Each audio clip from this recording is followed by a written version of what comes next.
Well, I'm Johanne de Roek. I'm a graphic designer, teacher, and now PhD candidate in epigraphy under the supervision of Mark Smith, the paleographer that we heard yesterday, this morning, I can't remember, at École Pratique des Hautes Études, and Alice Savoie at the ANRT, Atelier National de Recherche Typographique.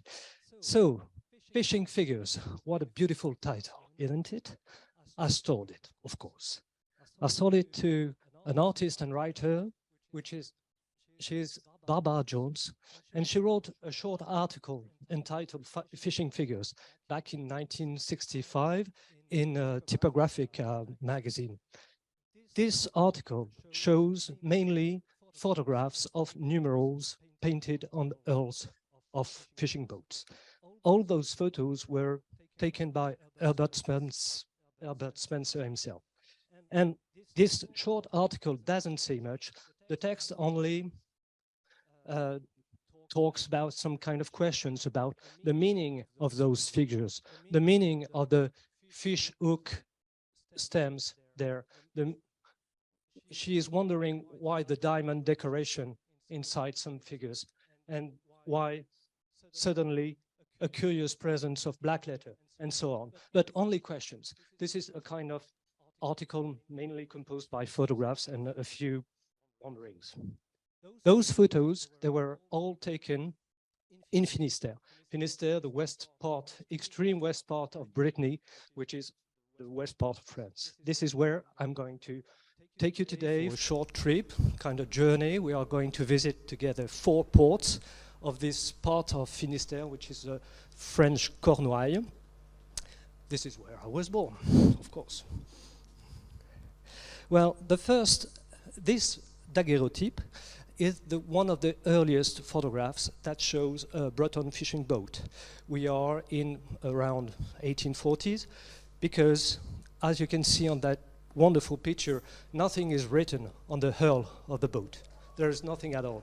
So we can be sure it dates before 1843, because at that time, 1833, there is going to be a convention, a kind of deal concluded between the 2 countries, 2 kingdoms, France and Great Britain, that will force soon all fishermen from both countries to display distinctive marks at the front of their boats to distinguish French and English fishermen. And this law was to avoid what we called the oyster riots or oyster wars in the Channel Islands, once again, and it's not over yet. Well, 1853, the decree is quite simple. The decree says now every port is going to get its own initial letter, so it's M for Marseille and so on, and the letters, the signs, this initial letter precedes a number, a registration number, and the marks shall be 25 centimeters high, painted in white on the black hull of the boat, and that's it, nothing else. So on the both sides of the bow, okay, and that's all. So the decree, they forgot to talk about the style, the letter forms to use, to employ, and well, I'd say a big mistake for them, but lucky for us because it was all open for fishermen to choose their letter forms. And that's it, what we are going to see now visiting four ports in Finistère. We start with letter A. A is for Audierne. Audierne is a small port near the Point du Raz, for those who know this part of France, the furthest point of France on the Atlantic Ocean. And we have only few photographs of Audierne before 1900. This one shows a boat which had the number A207, called Notre-Dame de Bonsecours, built in 1890.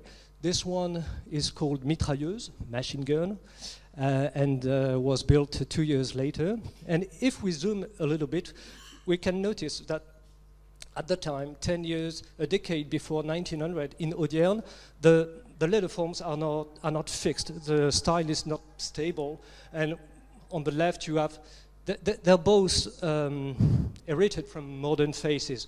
We can guess the Dido face behind them. One is just holding kind of bifurcated serif or Tuscan serif or maybe Philocalian as you wish, and the other one with a broken bar is such a contrast that it seems almost sans serif. Well, let's move on. We have more of pictures of Audierne after 1900. Note the wonderful rooster emblem on this one. And now, for some reason, I don't know yet exactly, the Blackletter is gradually taking hold in the Audierne fleet. So, from 1910, around 1910 onward, every boat in Audierne has the same lettering. It's a splendid A with wavy feet, wind in the sails. And as you can see, it's not only painted on the wood, it's also carved in it. So, I don't know if it's clear, but there is kind of a deep engraving into the hull.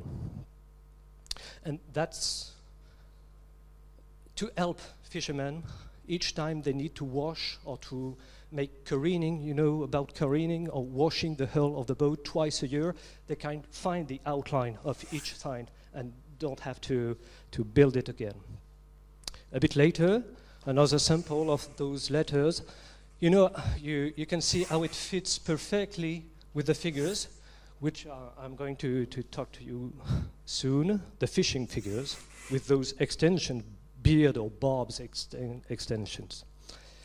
Well, of course, in Audierne, this phenomenon is not continuous and the style is not homogeneous, so you can still find some other inspiration, I mean, Tuscan letters, modern types, and here and there. But the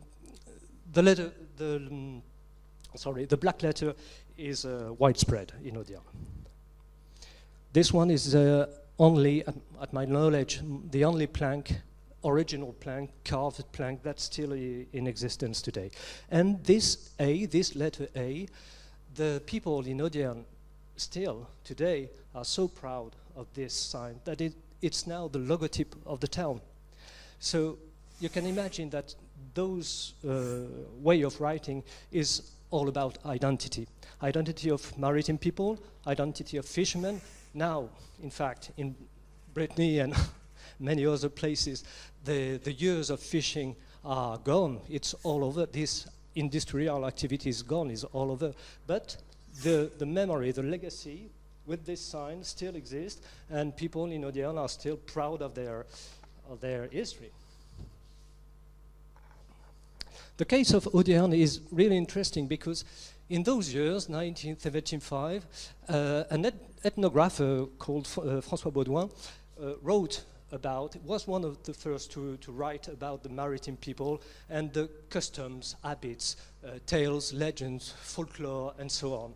And he was the first to talk about superstition and said that those way of doing such lettering, and he's talking especially about the barbs, the beard extension, the moustache, call them as you like. And to him, I don't know where he heard this tale, but some certain figures were considered lucky ones, the round one, 3, 5, etc. And those with a vertical stem, which are 1, 4, 7, were considered bad omens. So to protect the boat, we had to change them, to turn them into fishing figures. So those extensions are to make those numerals and bring good fortune on the boat. Next stop, letter B. B is for Belle-Île. Belle-Île is a small island off the Quiberon Peninsula, and its location as an island makes it an important, what we call a port of call. That means a place where all fishermen from all over Brittany can stop at the same place, rest, maintain their boats, and so on. So this is a kind of junction point that is very important because it's an ideal place for technical exchanges, cultural exchanges, and so on. So I guess the copycat or the way of looking at other signs and to want to do the same or differently was maybe born in those kind of harbors. Belle-Île has two letters, B and I, to avoid confusion with other port, like Brest, for instance. So prior to 1900, the marks are quite commonplace, maybe more inspired by fat faces than early modern types, but you can note the punctuation, the bullet between the letters and the numbers to avoid confusion, to distinguish the I letter from a 1 figures. Another example, I won't say a lot about them, but you know, when the fishing figures start to spread on the island on Belle-Île, so the letter takes the same extensions. Another beautiful case, 1901. Well, it's clear, it's so obvious that a Dido style was behind and was at a kind of template before turning into a fishing lettering. Another example, maybe the most accomplished, I found in Belle-Île, with this diamond decoration, which was obviously very popular in the maritime world. I have no original plank for Belle-Île. Unfortunately, this one BR is for Brest. But as you can see, that means also how the B are so similar that we can tell how the style was traveling from one port to another easily. Next letter, next port, C for Concarneau. Concarneau is one of the largest ports for fishing sardine, especially, and a few years later that was one of the first ports to start fishing for tuna fish.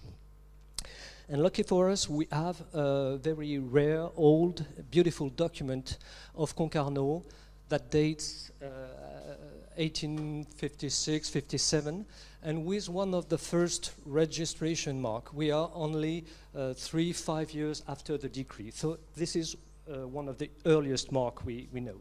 And as you can see, well, I'm not a type designer, so please be cool with me. I'm only drawing them the best I can. Drawing them just to understand the shape. That's my point, to understand the shape. And well, you can notice it's obviously a modern typeface that is the template of it. You can notice still the presence of punctuation between the glyphs. What is interesting in Concarneau is that Concarneau belongs to a district, a maritime district, which is not Concarneau but Quimper. Quimper with letter Q, which was the big city next to Concarneau. So before being CC, as we saw on the previous slide, it was QC for Quimper-Concarneau. And this might explain, I'm pretty sure of it, the strange look that has this C, because it's not a C, it's half a Q. And maybe, I don't know if it's clear and obvious for you, but you can still guess the kind of stroke or outline behind the C. 10 years later, the lettering became really wider, rounder. To me, the Concarneau style is one of the most beautiful. Let's have a look behind the boats and behind the fishermen. And let's have a look at their other shelter, which is the buvette, the bar. Because this is, obviously, this was made by a professional. Or, I don't know, maybe not a professional, but that means that catalogs of sign, painting, lettering, etc., were widespread also in those ports. Though this kind of signs make me sometimes think that it could be also a professional that draw certain letters or figures. I don't know. We'll see. Concarneau is also known for their many emblems, Republican emblems with the French flag, for instance, or here it's a religious one that pays homage to Virgin Mary, which was very much revered by fishermen. Concarneau, still Concarneau, I love it. Cool. The style is now really homogeneous, really warm, and so accomplished that it allows occasional customs and some kind of fancy ways of drawing certain letters. See the figures 4 and 7. I never saw that elsewhere. Well, you can notice the glyphs here are only painted. In Concarneau, they are not carved, and because they are only painted, I think they had the freedom to do so, because carve those shapes, it might be harder, quite impossible. The star is carved, and we have, lucky for us, we have first in those years there are the first autochrome that can give us information about those ornaments, which are not only about letter shapes and so on, but also the color of what we call the liston here, the color of the star here, that is a tribute to the Stella Maris, Mother Mary. A late example, look at number 7 once again, and with a semicolon, punctuation between the twos. Once again, be cool with me. This is not a rule. This is not a regular evolution of the same glyph. Those are examples I've seen in Concarneau. There are many others. Part of my job is to collect them, and when I have a new case, a new instance that deserves to be drawn, I draw it and I try to locate it, to date it, and to make my database bigger. One plank of Concarneau, see the top serifs, deadly sharp. And our last stop, if I have a few minutes, D for Douarnenez, home, my town. Well, this port is located at the bottom of the bay of Douarnenez. That was once so rich in fish, really so rich in fish, that Douarnenez had a strong reputation for fishing. Sardine, of course, and mackerel. At the turn of the century, the city of Douarnenez numbered around 11,000 inhabitants, 150 bars, no kidding, and 600 what we call chaloupe, long boats maybe, chaloupe, a boat for fishing. They all look the same, impossible to distinguish. Imagine a parking with 600 cars, all the same model, the same brand, the same color, and so on. So they are impossible to distinguish. A few ways of writing of those years. The letter spacing was quite tight at the time, which make it quite difficult to read from a distance. It's really hard on old pictures, on old photographs to not make a confusion between 5 and 3, for instance. This is a beautiful example of how severe and high contrast were those shapes at the time. We are in 1885, and then all begins to shift.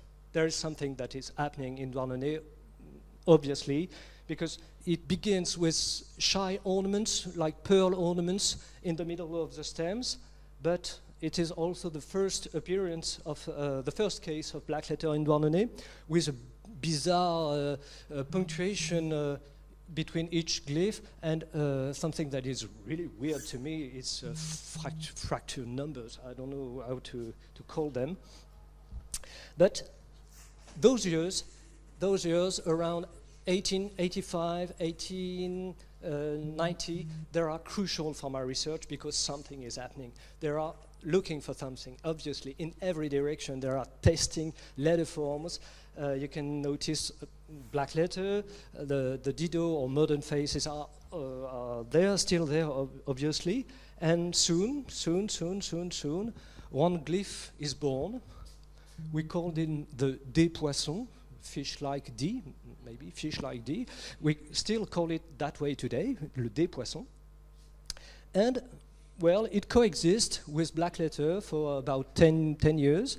So you have in all the fleet in Douarnenez, you have this way of doing Blackletter with fishing figures, and you have this kind of weird shape that is starting to design and to see few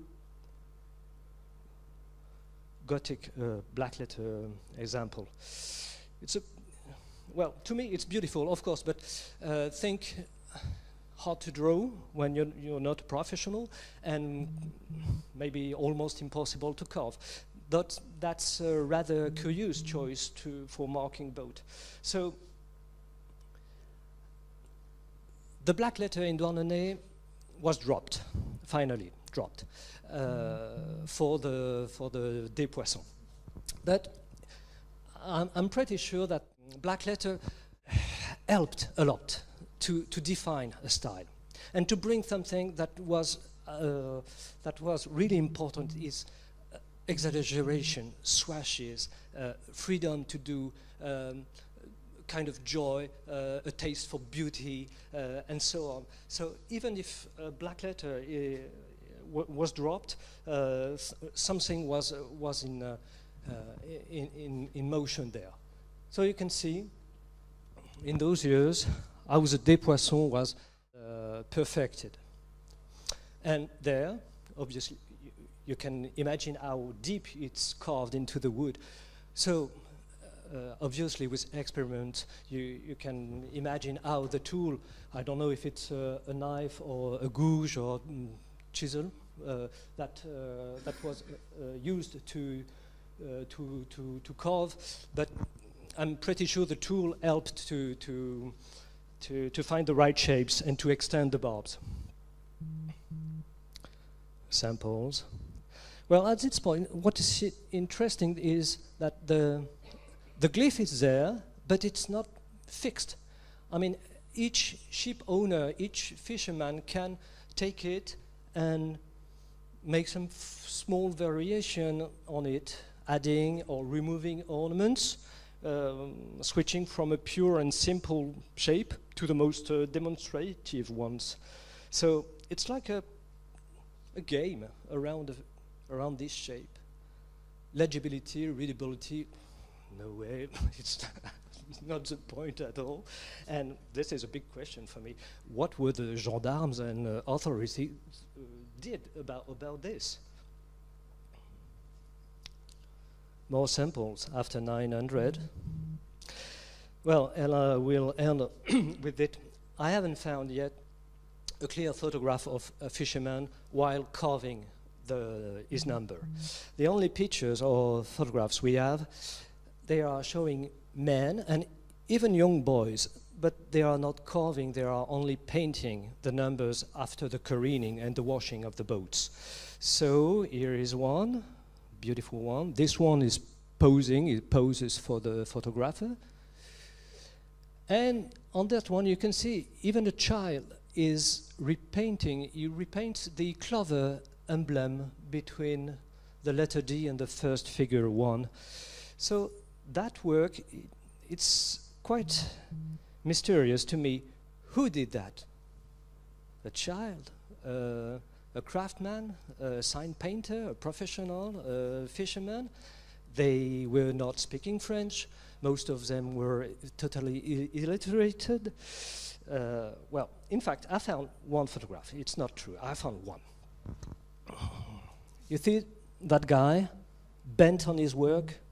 This is the only photograph I found. There you can see his hand. Apparently he needs strands to do his work. And if we look at it with a microscope, well. But according to me, there is something there. And I ask sculptors, I ask carpenters, it's not a knife, it's the wood is too hard and too dry to work and to deep that, to carve that deep into the wood. You need carpenter tools like chisel and so on. Well, thank you very much for listening to me. So guys, thank you.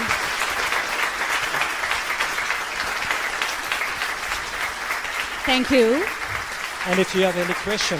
Yeah, so I see that, I see you have come with a fan club as well.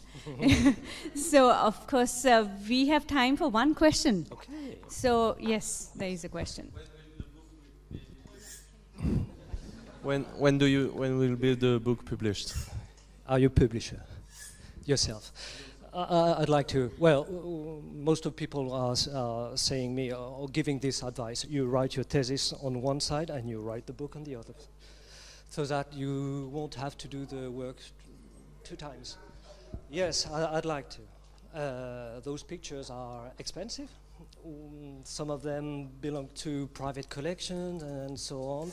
So this material is hard to find in high resolution also, etc., etc. But yes, I'd love to. I'd love to make a book, maybe books, one for each port. And I'm talking with friends of mine, fellows, that were asking the same question about the fonts. When do we we'll get the open type for Douarnenez in 19 and so on? We can. Everything is possible. I don't know yet. For now, I'm collecting and trying to understand phenomena. But yes, a book and fonts will be there. Thank you. Thank you so much.